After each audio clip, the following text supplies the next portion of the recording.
एक बड़ी खबर, नवभारत पर मुख्तार अंसारी की पोस्टमार्टम रिपोर्ट में हार्ट अटैक से मौत का जिक्र है और साथ ही रिपोर्ट में कहा गया है कि दिल का दौरा पड़ने से मुख्तार अंसारी ने दम तोड़ा। आप ये पोस्टमार्टम रिपोर्ट देखिए जो नवभारत की स्क्रीन पर है और इसमें आप देखेंगे डेट 28/3/2024, वक्त 9:50 और अगर वजह की बात करें तो देखिए एक तो शॉक उसमें लिखा है और उसमें स्पष्ट तौर पर लिखा गया है मायोकार्डियक इंफ्रैक्शन यानी हार्ट अटैक बताया जा रहा है।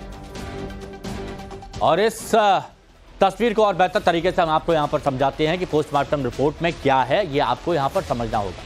तो ये जो पोस्टमार्टम रिपोर्ट है इसके हिसाब से 28 जनवरी की रात 9:50 पर मौत हुई है। ये यहां पर सबसे ऊपर आपको यहां पर ये नजर आ रहा होगा। मौत की जो वजह है वो दिल का दौरा बताया गया है, उसका जिक्र यहां पर किया गया है, मायोकार्डियल इंफ्रैक्शन इसका जिक्र यहां पर किया है। मौत की वजह दिल का दौरा, ये स्पष्ट तौर पर बताया गया है। टेक्निकल नाम जिसका जिक्र मैंने यहां पर किया, ये यहां पर बताया गया है वजह से, ड्यू टू के आगे लिखा हुआ है उसमें मायोकार्डियल इंफ्रैक्शन यहां पर बताया गया है, जो टेक्निकल नाम होता है डॉक्टरी भाषा में जिसे कहते हैं। अब इसमें होता क्या है, धमनी से दिल में खून की सप्लाई बंद हो जाती है क्योंकि वहां सूजन आ जाती है तो वो पंप नहीं हो पाता।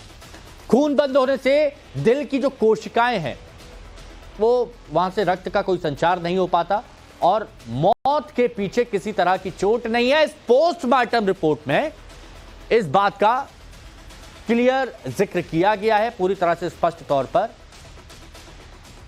कहा गया है।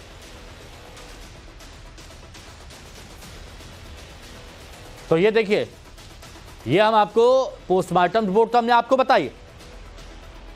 अब ये हम आपको बता रहे हैं कि अगले 10 से 15 मिनट आप हमारे साथ बने रहिए। उस 10 से 15 मिनट में हम आपको बता देंगे कि कहां से माफियागिरी का शुरुआत हुई और उसके बाद कैसे धीरे धीरे इसका अंत हुआ।